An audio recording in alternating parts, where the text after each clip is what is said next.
Good morning, boys and girls. My name is Rosemary McCorkle. When I was a teacher, that was a lot of mouthful to say, and most of the time the children called me Ms. Corky. That was a lot easier because I was working with children who were with me because they needed to speak their words more clearly. I was what was called a speech therapist. And I want to remind all of you, it's so important to pronounce your words clearly when you're reading in the classroom or when you're called on to give an answer. Speak slowly and pronounce your words, because otherwise the teacher might say, "Stop mumbling, I can't understand you." But that was my job. And now my job today is to tell about Dog in Boots. Now, some of you know about Cat in Boots. Well, Dog found out about Cat in Boots. He read a book. Books are wonderful information. So Dog decided, since Cat was in boots, he wanted to be in boots too. Dog in Boots was written by Greg Gormley, and he was illustrated by Roberta Angarano. Now, illustrated means drew the pictures for. You can always illustrate your work too by drawing a couple of pictures to explain it.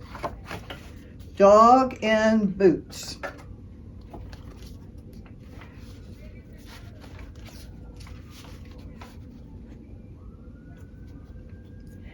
Here he thinks he is going to be like Cat in Boots with a cavalier hat and a large big feather. But let's see what kind of boots he ends up with.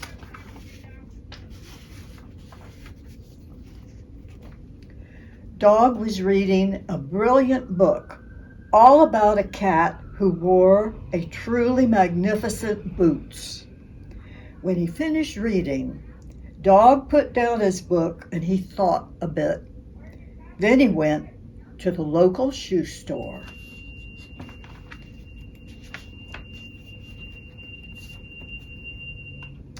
Have you any footwear as splendid as this? He showed the book to the shopkeeper. "I believe I have," said the shopkeeper, and brought out 4 just as splendid boots, one for each of the dog's paws. "Bow wow," said Dog, "I'll take 'em." Dog was so pleased that he went straight home and started digging for his best bone. But the new boots were not at all splendid or magnificent for digging. No, they got so muddy that they looked awful. So Dog took them back to the store. "Have you got some that are better for digging?" he asked. "I have just the thing," said shopkeeper. "These rain boots are perfect for mud. Why, they wash off, right off." There he is, digging his bone. Dogs love to dig for their bones.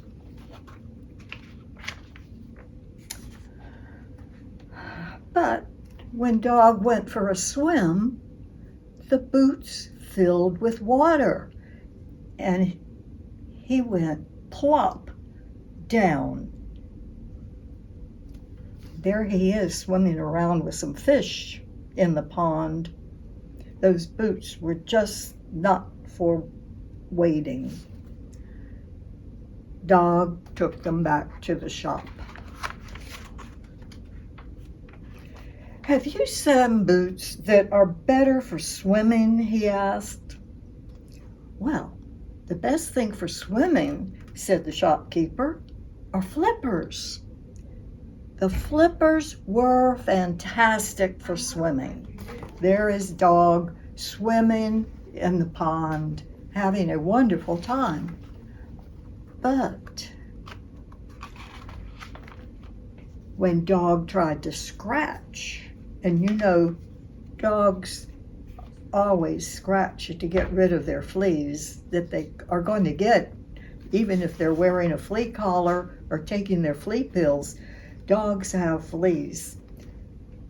He went to scratch, but flip, flap, flop around his head. Flippers were a very unsatisfying way to scratch. Dog took them back to the shop.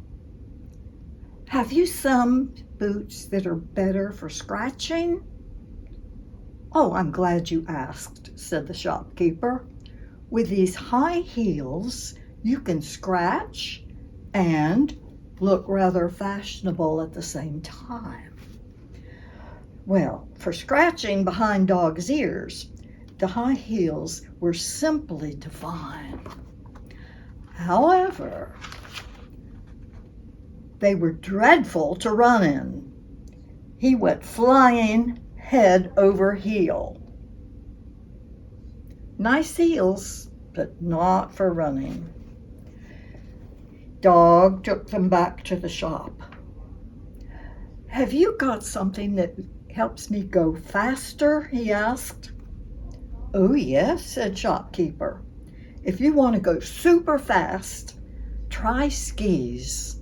They go very fast indeed.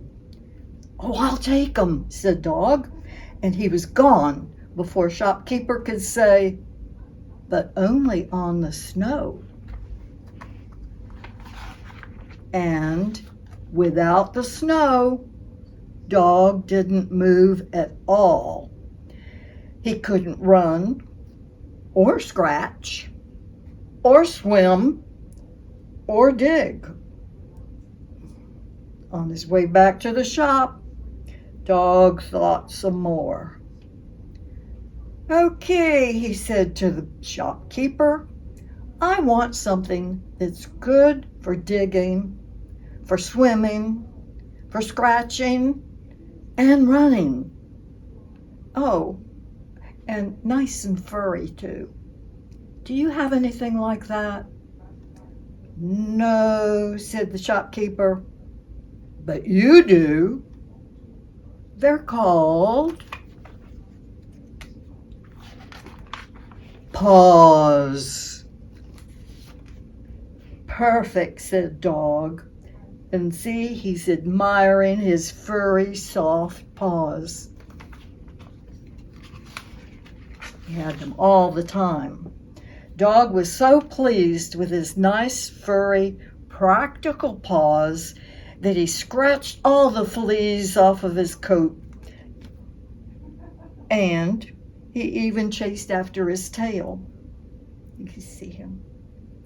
And he swam around in the Queen's Lake until she told him to hightail it out of there. And he dug a big hole to rebury his best bone. Finally, Dog went home and he picked out another brilliant book to read. This time, it was about a girl who didn't wear any silly boots, but she did wear a lovely red cape.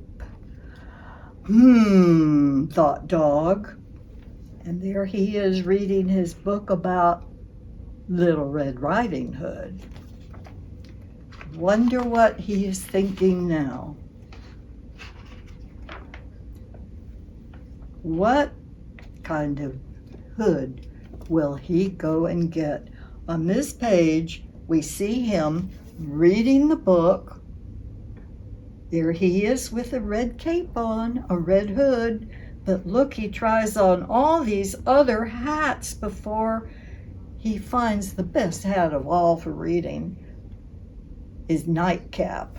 Wonderful for reading a book. But that's another story. If you want a story about Dog finding the red cape, he'll go to the library and ask if there's the book available. And there he is with his boots.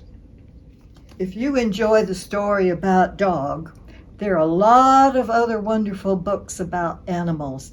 And if you can see, I'm sitting in the library right now. Wonderful place to find a terrific book about your favorite animal.